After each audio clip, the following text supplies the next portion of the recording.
Welcome to Cultivate the Ordinary podcast, curious conversations for the anxious, frustrated, and bored. I'm Travis. And I'm Jessie. So often we're held captive by screens, schedules, and media that's mind-numbing and polarizing. This leaves us seeing dimly through a fog. We want to spark more imagination and a better awareness of God's presence in the everyday. Join us on a fun journey of discovery and curiosity as we look at the ordinary through the lenses of joy, wonder, beauty, and hope.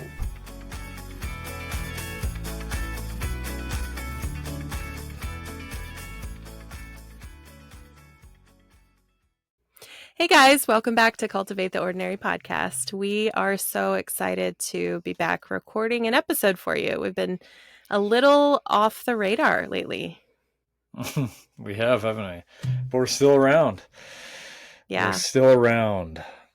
We've been busy working on all kinds of different little side projects, and I'm in an internship, and you're working for AKB, and Yeah, and as of the time of this recording, it's her birthday today. So was this honestly like a birthday wish of yours to record a podcast? Yeah. Well, you've been dropping hints for weeks, wanting to get back on Cultivate and do something together, because we've been doing our separate things for a little while, and so let's talk about our separate things. I was thinking about for a little while. I was like, kind of like in a band where the band breaks up and then the separate solo projects, because we're going to talk a little bit about your podcast that you're launching, and then I've launched another podcast. Well, let's talk about yours first. That's been a lot of fun. Well, I'm wearing some swag. If you're watching the video, That's So Rad podcast. Man, I feel like I launched this thing in May. It was like a kind of a sudden idea. Yeah, just this idea of like having a lot of fun, laughing, kind of just being inspired by people's stories in their lives, and just learning from each other. So yeah, a lot of just humor, and but then trying to go deep too when we can. And yeah, it's been really fun. Like a lot of my, I've caught up with old classmates, that I haven't seen since graduation. That was a kind of a social experiment that's actually really been a blast. Really has been fun. And then just current friends and people that have impacted me. So check that out. That's So Rad podcast. You are so big into like stories and nostalgia and just goofiness. Like that's like, yeah, all your dad jokes and then just like blast from the past stuff. Like it's no surprise that you dug up, friendships from high school, and you're like, let's get on a podcast together. Yeah, I mean, it's funny because I had that loose concept in mind, but I also had like people in mind too, of just thinking like, like for instance, my very first one, old classmate, kind of loosely have kept in touch. I'm like still one of the top, 3 funniest people I've ever met. And so I was like, I just have to do a podcast with him. And so we did, and, it was fun. But yeah, just, it's been really fun to do that. And like you kind of said, there's kind of a different space for that, all of that kind of circusy, kind of making all that stuff work. And right. Well, Cultivate the Ordinary is so much about God, like God, awe, wonder, yeah, creativity, that whole sphere of I mean, That's So Rad has its own thing with the stories and the memories and stuff. Right. Yeah. So it's a really good idea. Yeah. Thanks. So yeah, it's been fun. And then in the meantime, I randomly was looking at like podcast analytics or some sort of thing, and I was pulled up Cultivate the Ordinary, which has lied dormant now for a few months, and which we're still getting downloads from people, and really, really, that's very cool. Just people, friends and family and stuff that have been supporting that. But I had randomly seen that like it was in the top 100 in the religion category, I think, in Slovakia. So it's just thank you out there in Slovakia. Just, I mean, hopefully you're not, your life isn't at risk listening, but yeah, that's it has been fun. We've talked about before, like Jess and I, having creative projects where we can kind of, think through things together and work on things together has always been great. And that's why Cultivate the Ordinary for us has been a really cool thing to do together. So here we are back at it on the day of your birthday doing a recording. So I do have to show my favorite birthday gift is from my son Dakota, and it says Yoda best mama. It's got a little baby Yoda. he I completely was picked it really out. showered by the kids. Lots of gifts, lots of thoughtful books and dishes and Yeah. drawings and all kinds of things. So Yeah. very sweet. Yeah, absolutely. And So, you too. You showered me oh, too. okay. Thanks for throwing me in there as well. At the end there. So this episode we are going to talk about writing and the creative process, and we have kind of some news as well around that.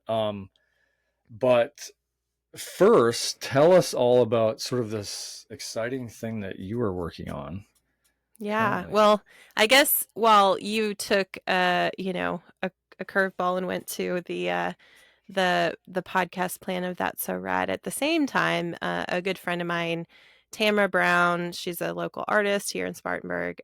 We reconnected about a year ago, and just we were talking a lot about attachment theory and Enneagram, and she's becoming a relationship coach, which I've been coaching for about 3 years. And just the conversations that we were having were like, you know what, like the overlap of these two topics, the Enneagram, as a way to look at your patterns, and attachment theory, a way to look at, kind of unmet needs and things, insecurities. And um, a lot of that stuff there's a lot of ways you can go with it, from Mhm. parenting to relationships to um, just kind of self work and stuff. And so we've just had fun doing a lot of writing, brainstorming, and just kind of creating that path together. So it's going to be called Transforming Us podcast. We're going to start releasing the weekly episodes in August. And um, yeah, just that's been consuming a lot of my time this year, um, kind of shaping that and seeing where that goes. Because I've been coaching for a while, but I was kind of Mhm. tired of doing it alone. And it's nice to Mhm. have somebody like minded to kind of partner with. Yeah, that's awesome. So yeah, well, and you already have a trailer episode, so a brief sort of just kind of little episode already in there. So on YouTube and Apple and Spotify, everything. So it's up. Mm-hmm. So in the Yeah, show notes, we'll share links to these podcasts as well. So sounds good. yeah, very cool. So it'll be fun to see where that goes, and as it goes, what all it does for you. So Yeah. So you want to talk about writing? let's dive in. Let's dive in. So, before we actually kind of have the conversation around writing, the creative process, writers, I wanted to read just a short excerpt from a book called Prayers of an Honest Christian. And why I want to read this is this guy is I think he's just a Catholic priest somewhere.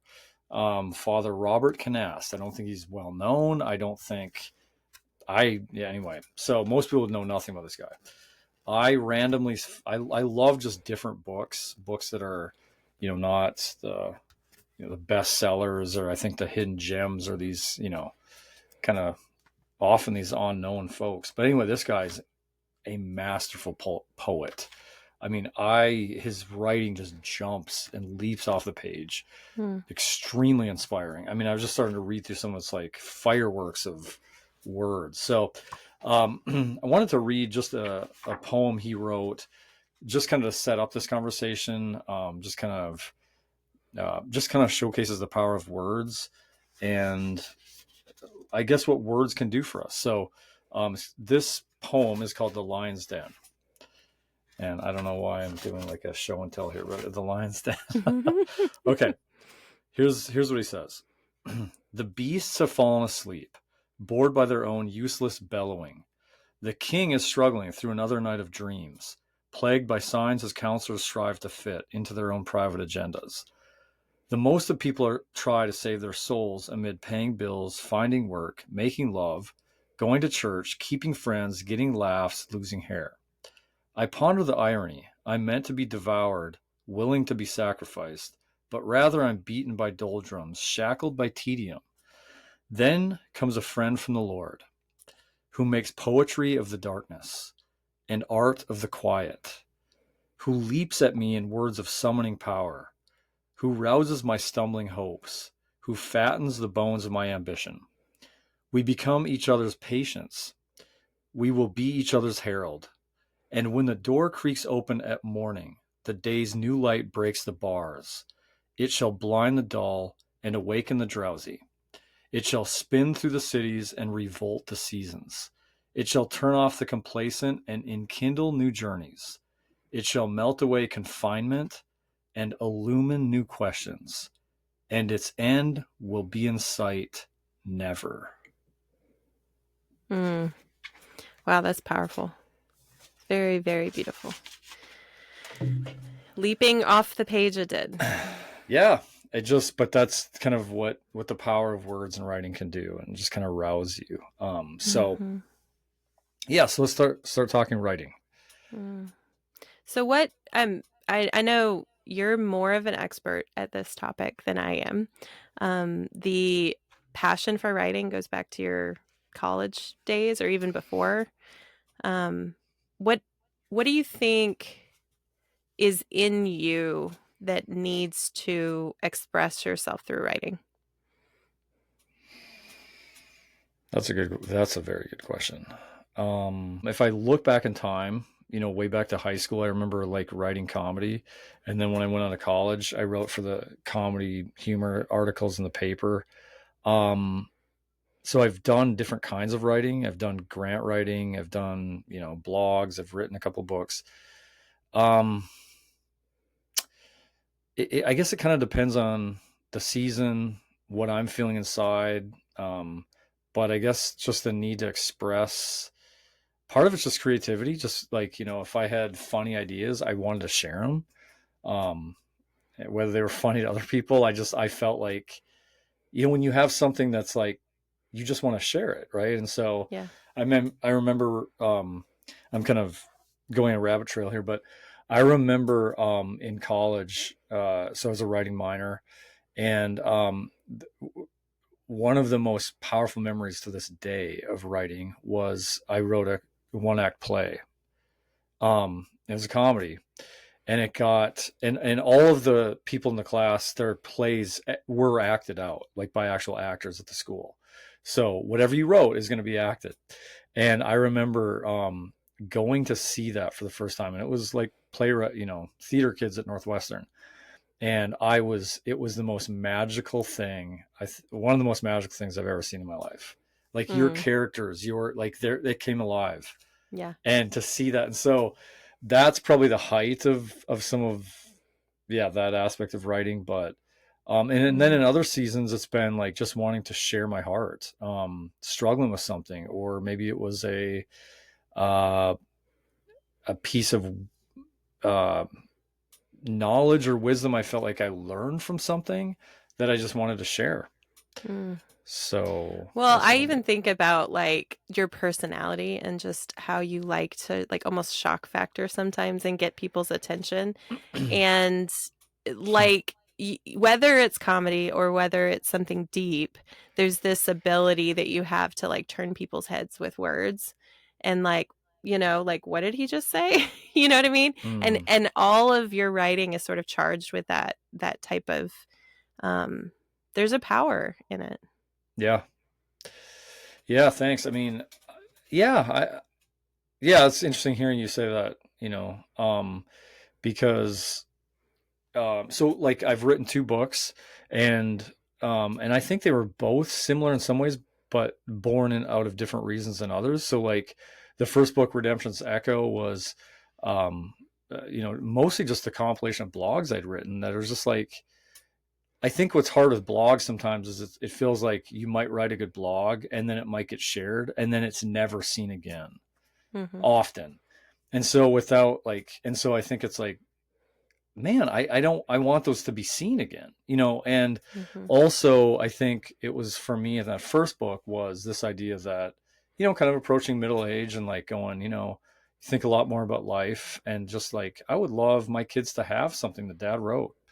um wish I had that from my own dad, or when you do see letters from, your parents that you've saved or whatever, like, and then when they're gone, like, just Mhm. how powerful those are. So anyway, that first book was more of that. And Was that 2019 when you published that one?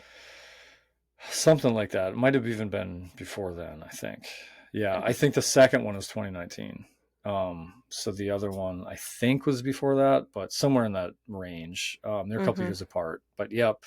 And so yeah, and so my whole thing, I learned a lot about independent publishing, indie publishing on Amazon, which is amazing. And like, um, yeah, I just got after it and did it Yeah. and got it published pretty quick. Had a friend do editing and design up, and anyway, that was really cool. That was that book.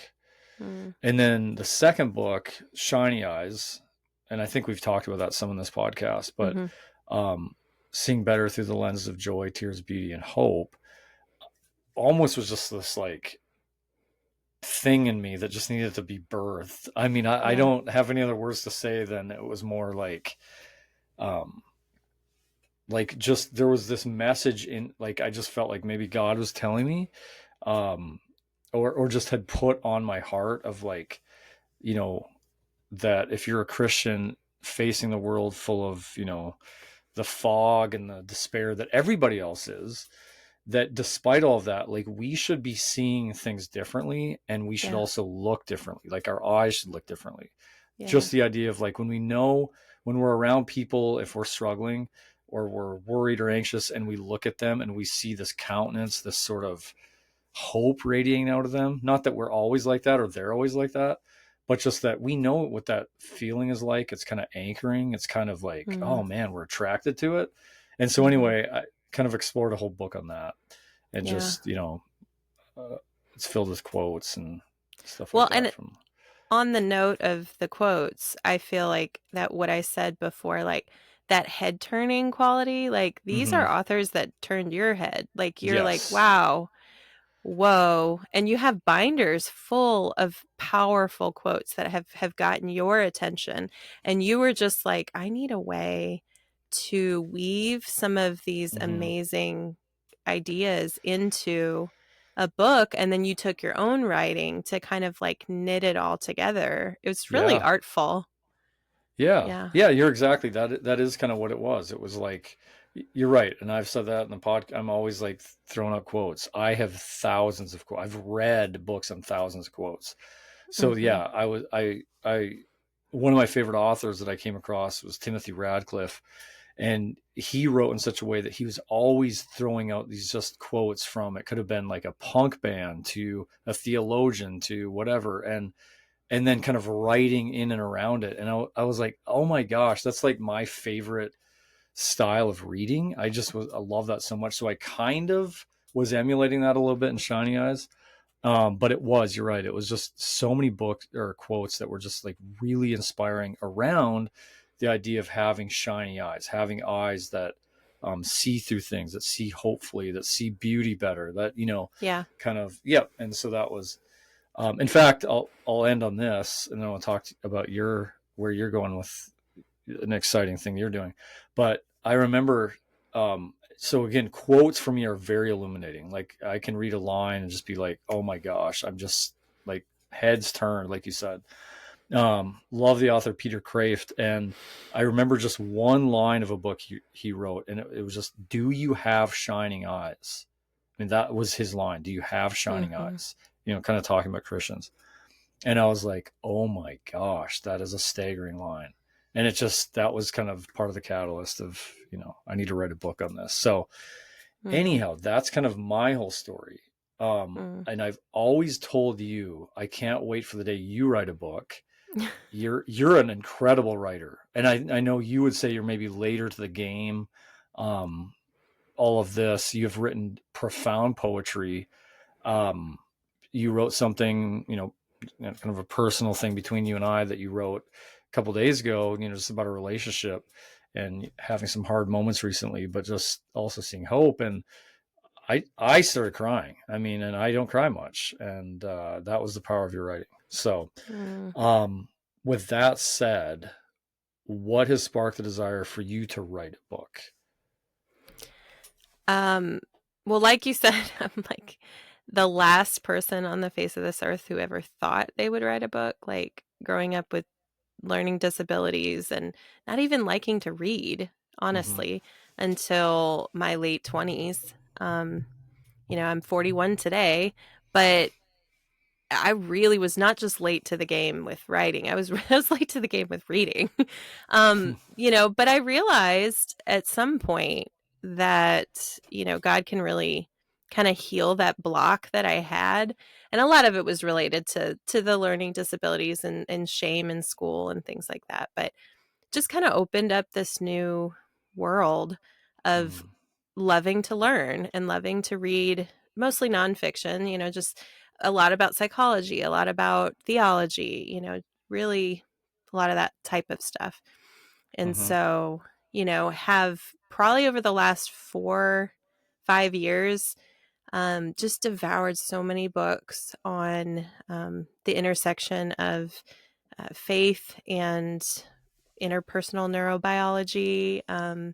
Oh, that's Yeah, a huge just word. just psychology, just even trauma and faith, um, art and faith, like all kinds of stuff like that. So just been really, really impacted personally by a lot of authors that teach that sort of stuff and have Mm-hmm. just tucked away a lot of the information, then becoming a coach, um, using a lot of resources, and then actually kind of like bumping up against this wall that it's like, well, I want to give this person 10 books, but nobody's going to read 10 Mm-hmm. books. And so it's like, Mm-hmm. how can I synthesize the concepts of the things that I've learned from these people without having to have them go read the whole book?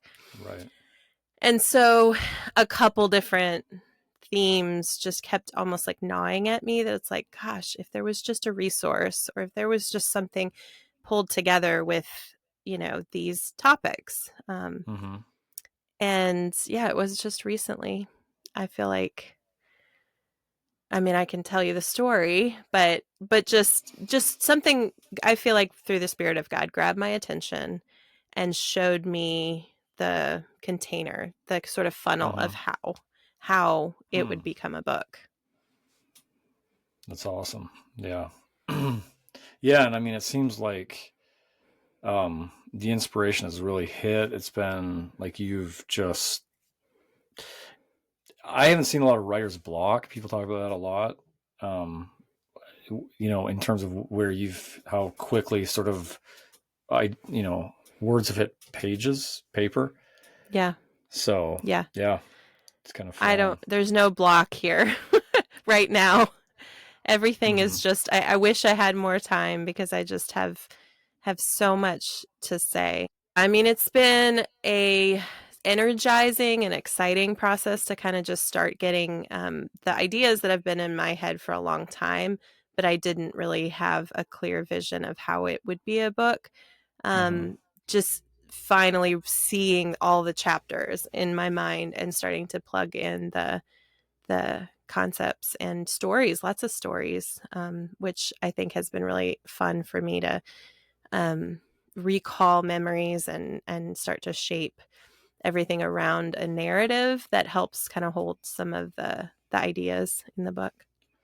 But I have been curious, like, because everybody's different in their writing process. Like when you were writing, say, Shiny Eyes, and you had all these concepts and quotes and things like that, and you were trying to put them into a format that worked for you. Like, what was your daily, like, how did you decide to organize it all, like, Mm-hmm. or what kept you going? Yeah, I mean, I love these conversations on the writing process and creativity because I don't think there's one size fits all. I think that we're all wired differently, and so and I've read books on creativity and I've seen definitely different narratives about writing. So or about how people describe their process.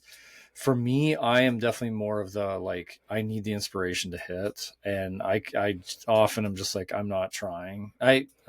should say that. Like I might have a really good idea in my mind of what I want the book to be, but I guess I don't have so much the discipline of just like churning out time, and I'm just going to kind of, I would call it like mechanically just kind of 30 minutes a day. I'm going to kind of sit and devote time to trying to get something on paper or trying to just throw my ideas out. Not knocking that. There's a lot of people that that's what they do, and sort of they talk about it as like refining, and the gold comes out eventually, or it's just enough of that process. You're going to get stuff down, and then the discipline is going to end up creating a book. But Mm-hmm. there's also a lot of other writers and creatives that more talk about this idea that they're just overtaken by the idea, and they have to almost obey this like creative thing, and then that's where all the like songwriters can be like that too, of like this album just everything just kind of hit them, and then they may just kind of slave away for a day or two to knock it out or whatever, but it's just flowing so much they kind of have to harness it, you know. Yeah. So I think that was a little bit more like, you know, I had in that book, it was a little bit unique in that there was so many quotes. I mean, so unlike just a book where you're maybe writing more of your own thoughts, which I had those in there too, but like I had to be organized with how I was going to catalog these quotes into where they would go. So I just remember in that it was like I had these binders full of quotes and having like them flagged with like, oh, that's going to be for beauty, and that's going to go chapter 1. So that's number 1, and that's going to be chapter 2 in this theme, and just having tons of these, and then having to kind of like, so that was a little bit of a different thing in terms of because of the quotes. But I think generally though, it was more of that idea of just, yeah, not this sort of daily grind, but like, you know, hey, I really want to sit down and I have an open weekend in a couple weeks. I'm going to just try to do what I can in that 2 weeks or whatever and see how that Mm-hmm. goes. And then, you know, and maybe I knocked out some, maybe I had some writer's block. It didn't go that well. And then I probably waited till the next time that I was going to give it some attention again, but it just wasn't this like, you know, every day, 30 minutes. So I don't know Right. if that answers your question or.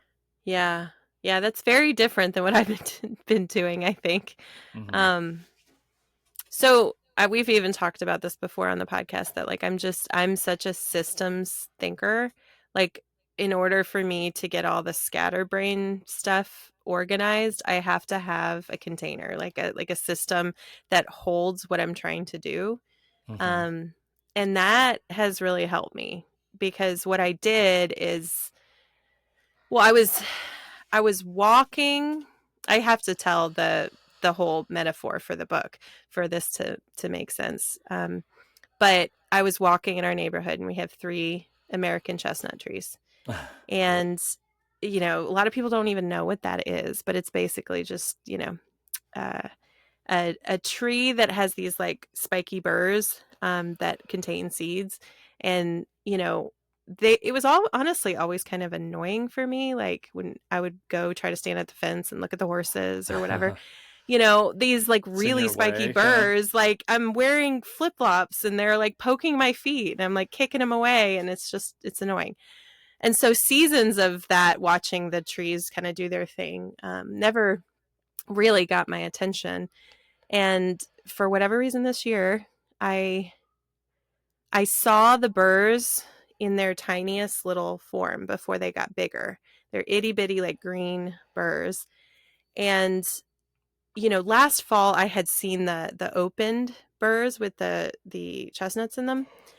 And so it was just like several months ago I just saw this metaphor in my mind of the life cycle of this tree and these burrs. And the concepts for my book have been about self-protection and embracing vulnerability. Mm-hmm. And it all kind of fit to me to make sense that these tiny little burrs are like young parts of ourselves that because of the things that we face in life, we don't have Mm-hmm. perfect parents, we live in a sinful world, like we develop these self-protections, and they're like minor, they're small little like things about our personalities when we're young, but then the older we get, the the spikier, the bigger, whatever they get, Mm-hmm. until you hit a point in your life where it's like, okay, this self-protecting and keeping other parts of myself like hidden away for years, it's not working anymore. There's an opening Mm-hmm. up and an embracing vulnerability that has to happen.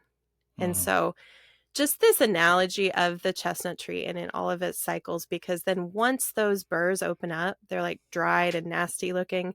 But they release these beautiful, like round, amber looking chestnuts. And Mm-hmm. that's the kind of vulnerable state that you have to be in order to be planted for new growth and to Mm-hmm. eventually become what you're meant to be, what God made you to be, which is this mature, full tree, right? Mm-hmm. So that's kind of that, if that makes sense, that's the Mm-hmm. metaphor that holds the book. Right. And the system that I'm talking about is like, I saw all the chapters, I saw the Hmm. phases in my mind. And so it's been just a pulling together of all the resources and all the quotes and stories that fit within those stages of life, and that it's all about being transformed. Yeah. Yeah. And I mean, you've kind of shared, parts of chapters and the intro and stuff like that. And, besides the metaphor, which is extremely powerful. Um, and I think just because of the imagery of seeds and openings and, kind of nature, I think it's just, it's very, like our mind can picture that really well. And then kind of putting that on ourselves and like seeing us in those transforming places. Yeah, I've just been really, it's going to be an amazing book. Um, who do you feel, you know, is the main audience that you kind of see this being for? Um, I think people who are tired of feeling stuck, people who have an openness to new ideas, and they want to see change happen, and they believe it's possible, but Mm-hmm. they need almost this container of like, okay, you don't have to learn it all in a month or 2 Mm-hmm. years even. That this transformation process is the rest of your life, and that where are you in your process Right. of of and that it's safe to be vulnerable, and that these self-protective things that we have are there for a reason when we're kids, Mm-hmm. because we are truly vulnerable. Like those tiny little seeds need to be protected for a reason, um, and yet we become adults and we use some of these same like self-protective strategies, like Mm-hmm. for instance in the Enneagram system, it is, maybe for me as a 4, it's trying to be special and unique, and, Mm-hmm. try to get my value from what I create, um, Right. and being super authentic. And it's like that has trumped maybe an inner assertiveness or a strength that I've hidden away, and that I learned, Mm. oh, you can't be that way. And Yeah. everybody has different things. Like we're all so different, but recognizing you have some hidden vulnerabilities and you have some self-protective kind of prickly burr type Mm-hmm. things that everybody sees. And Right. sometimes the burr gets in the way of who you're really supposed to be. Yeah. Yeah. That's well said. Well, and that's I think what I love about the concept of the book. I know very little in comparison to you in all of these things, except I've definitely learned a lot about the Enneagram is an amazing personality tool that kind of shows us kind of the ways in which our wounding has affected our motivation and how we show up in the world, and is behind a lot of our strategies for what we try to do. And so it's very illuminating to kind of see where your shadows are, or where your places of growth are. You combine that though with that tool with things like attachment work and parts work, which I think is Mm-hmm. what really makes this a very unique work. Because a lot of times Mm-hmm. those things are not, they're separate, but you're Mm-hmm. fusing these things together kind of through your research and through your learning. And that's a pretty, yeah, Yeah. amazing convergence, I think. Yeah. Yeah, I definitely see the opportunity that each system has its own set of patterns and information that help you see yourself better. Mm-hmm. And, each of those things, like through attachment theory, if you look at insecure attachment styles and places that maybe you didn't have certain relational needs met in childhood, you see how those burrs develop as well. There's a burr that comes along with insecure attachment, and then there's a vulnerability that comes along with insecure attachment, and then Yeah. there's a little bit of a flip that needs to happen to Mm-hmm. become secure.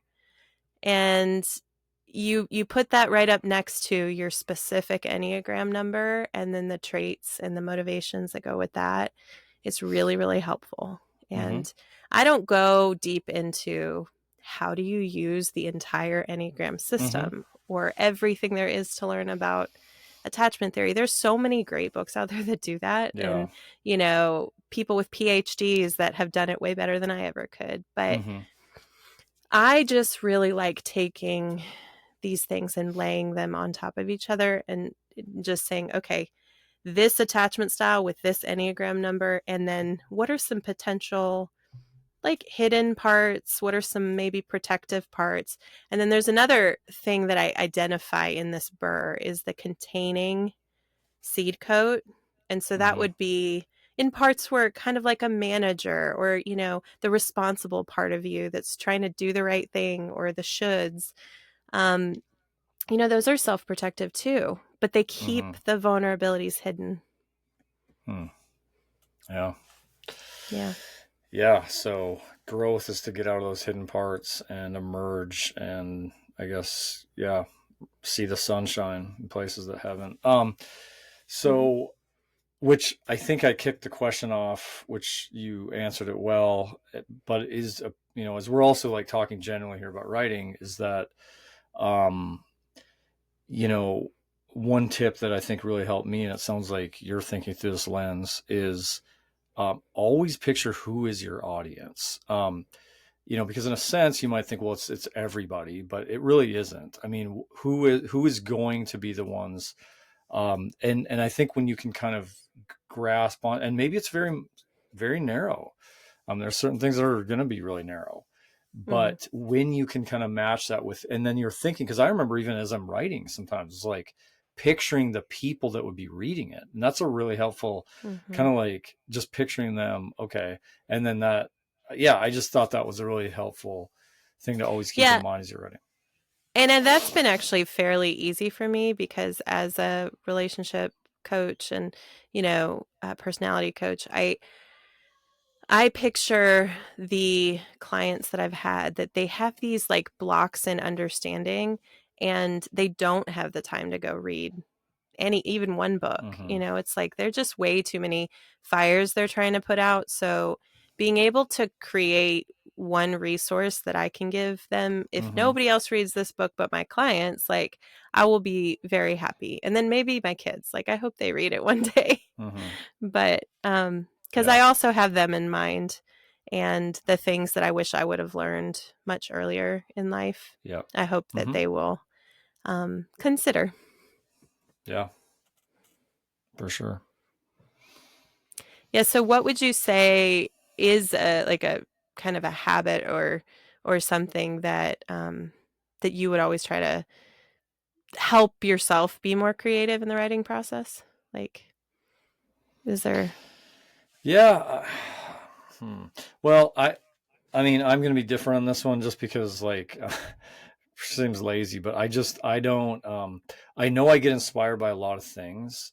Um, and so maybe it's like I wasn't necessarily trying, I guess, to change anything up and like be like, well, I'm going to go on this explorative journey of whatever to get more. I mean, it was just, again, for me, it was kind of a lot of mine comes from reading. And so reading books, reading quotes. And so I think that was just an ordinary habit or routine that just by what it is something that really fuels or gives me a fresh perspective.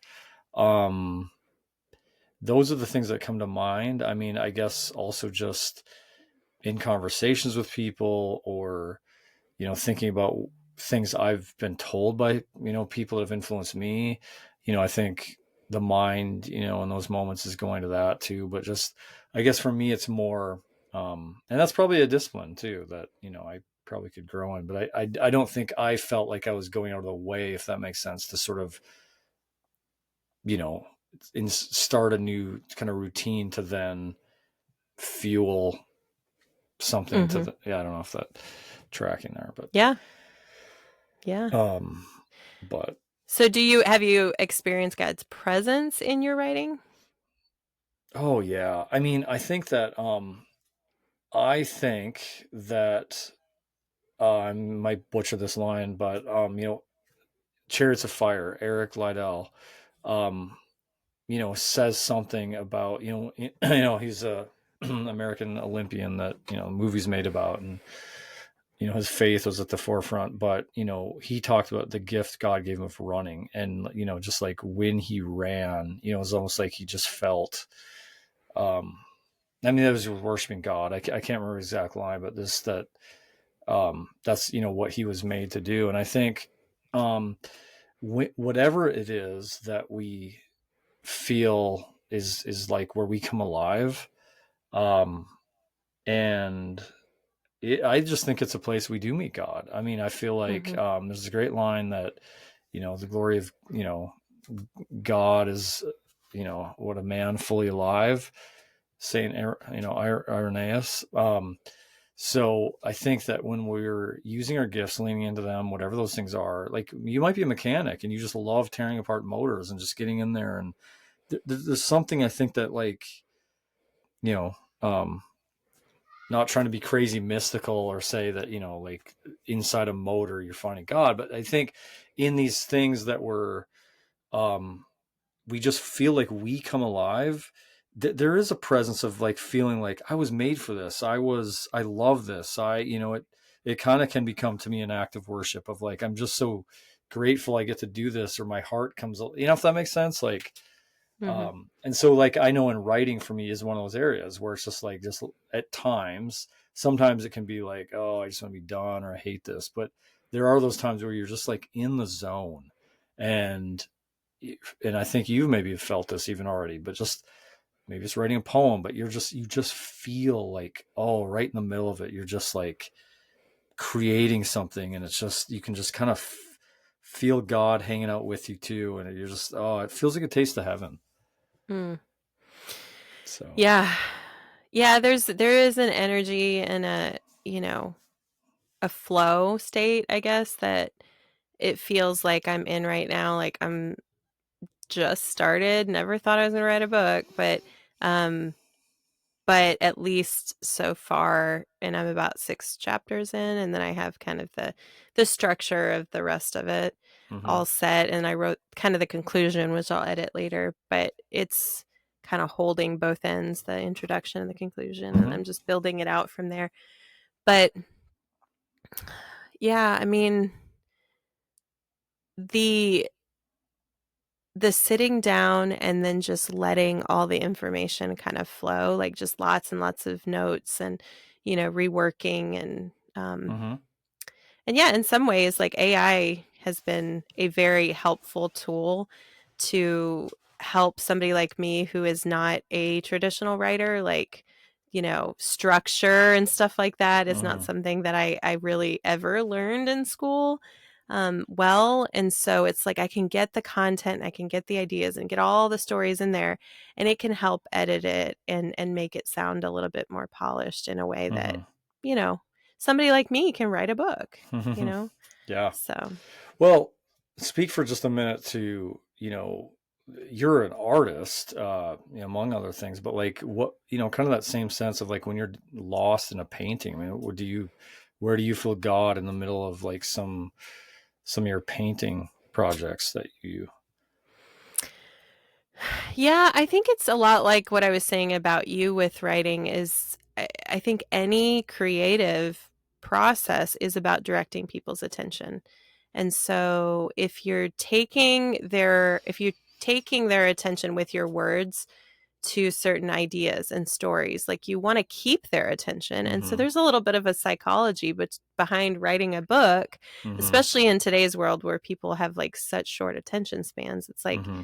you have to almost switch it up every couple paragraphs to keep there being a kind of a flow state Yeah. of reading. And not, I mean, some of my stuff is, it's nonfiction, and it's, concepts and ideas from psychology Mm-hmm.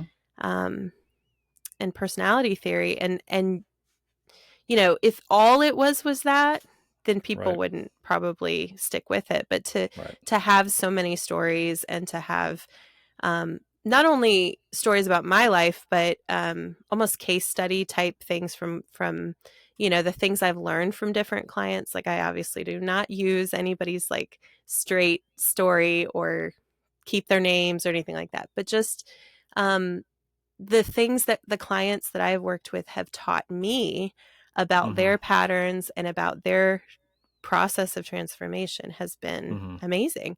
Yeah. And sometimes when I'm working with somebody, it's like they think they're the only one, and Mm-hmm. they're the only one that gets stuck in this place. And Mm-hmm. why can't it work for them? And why can't they learn this already? And it's just really encouraging sometimes to hear like other people are dealing with the exact same thing you are, and they have the Right. same attachment patterns and the Mm-hmm. same Enneagram number, and they struggle with the same things. And Right. it's not just you. That's true. Yeah, well, Yeah. that's good. Do you have any other closing thoughts on writing before I pose a final question? I am not the expert on writing. I've been enjoying it, and it's been a fun project. And I'm glad that I'm not anxious about it or insecure about it. Like, I feel like I'm in a really good place in my life where past thoughts and feelings about writing and my capabilities are kind of laid to rest. And I'm like just Mm-hmm. ready to see what's going to happen with this. So Yeah, it's awesome. Excited for it, for you. And yeah, I think that's a great segue into closing because you talked about not being an expert. Well, there's a lot of us that aren't experts at writing, and you do it, and and I've helped people publish books before. Um, there's something in me that loves to help empower, and so I also sort of have just done stuff in my life where if I wanted it, I just figured out, and I'm glad that that's how I'm wired that way. But I think I also can carry that, I guess, confidence to help others in situations like that where it's like, hey, maybe I can help you, but let's figure this out and do it for you. And so I feel like everybody has a book in them. I really do. I hate hearing like, oh, I'm not a writer, or oh, I'm, comparative. You have a story, and and we write at different levels. I've heard people that think they're awful writers, and I've read their writing, be like, oh, that's amazing writing. But that being said, there's also ways to have other people write your story, or to have things like that. So my final question is, if you could offer a piece of encouragement to someone who has a story to tell but feels overwhelmed by the idea of writing a book, because you've probably felt that especially, what would it be? well, it's going to be twofold. First thing I would say is um, it takes courage. It's one of those things that that being able to lay down your insecurities and just, God has given you a story to tell. Mm-hmm. And every person, like you said, they do have a book in them. And Mm-hmm. if you are given the time and the opportunity to let that come out, Mm-hmm. like, embrace it. The other thing I would say is I think everything you just said was really, really powerful. And I would love if you wrote a book to people for how to get their story out there. That it could be called "You Have a Book in You," or You have a book or in you. "You Have a Story to Tell," or whatever. Mm-hmm. Um, and just your love for writing, your love for um, the writing process, and for empowering people to write what they've been called to write. I Mm-hmm. think that that's a worthy endeavor one day. Yeah.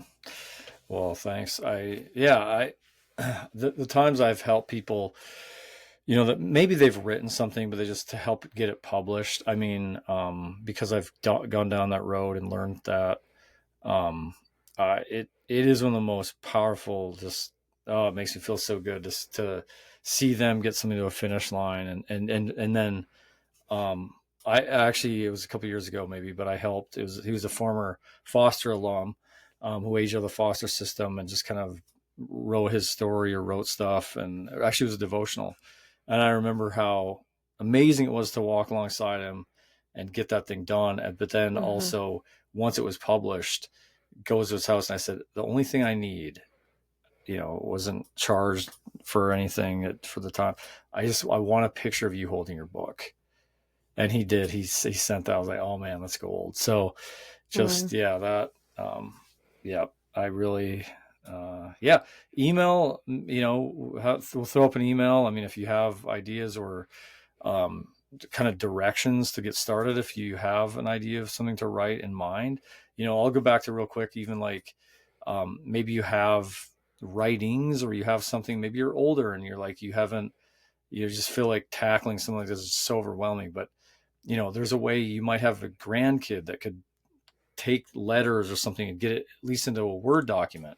And then from there, you're not far away from getting it into a manuscript that from there. And like what people don't realize is with self-publishing on Amazon, I mean, it's free Mm-hmm. and you have full control over everything and it can be published once it's up fairly quickly and it's printed on demand and it's in people's hands. I mean, it is Mm-hmm. amazing. So, Well, and that's something like my dad, who's, mm-hmm, in his 70s, he wrote his own like mm-hmm, memoir, like it's not yeah, long, but he wanted to make sure and get his stories put down. And I'm like, Dad, this needs to be yeah. like, let's put it in a Yeah, book. 100%. So, That you can be that's something that holding. we hope to help transfer that. But all he did was put everything in a Word Hmm. document Yeah, and it's ready to go. And so with a little assistance, it's like, okay, this can really be something that like is a legacy piece. yeah. And I mean, even if at the end of the day it ends up in that Word doc and then it's able to be printed that way and just kind of put into a whatever. I mean, that's still, I mean, in a way, that is a book in a way, and so Hmm. it's still something that you've given. So I Yeah. think, yeah, that's the important thing is just if you can get what you have some way so it's stored. Yeah. Yeah, And safe. and Hmm. safe. Yeah. Hmm. But yeah, reach out on the email or whatever, if questions or thoughts around that. My last words are, yeah, we'll have links to these podcasts, these other podcasts we got going. And Cultivate the Ordinary is something we've talked about, doing it. Want to keep us doing these, but probably not going to be super regular, or regular in the sense of like, whether it's once a month or maybe less at times or whatever, but just enough to like we want to keep doing it, but Hmm. we also don't want to feel like we're just churning stuff out to do that because it's easy to Right. want to do that and try to like, yeah. So anyway, that's all I have. Do you have any closing words?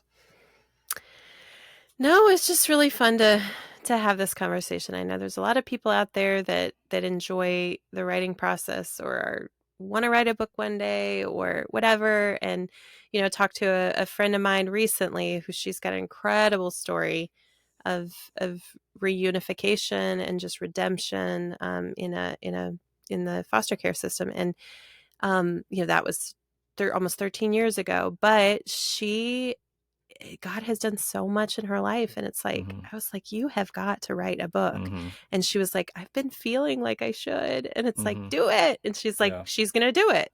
And so it's like, it's just a great reminder. There's a lot of people that just need a nudge Mm-hmm. to get started because it's not as hard No. as what you would think with, especially now with Amazon Mm-hmm. self-publishing. Yep. Yeah. Well Hmm. said. All right. Well, that was fun. Good to do All a right. conversation on Cultivate the Ordinary. We'll see you guys next time. Keeping rad. Thanks for listening to the podcast today. I hope you found something helpful, hopeful, or thought-provoking. Be sure to check out the show notes for links to any resources mentioned in the podcast And we also have links in the notes for our own resources to check out. We would really love to hear from you. And we're also really grateful for your support by sharing the podcast episodes with your friends and family and leaving a rating and review. May we all regain and maintain our wonder, hope, and inspiration as we look at our ordinary through new and fresh eyes.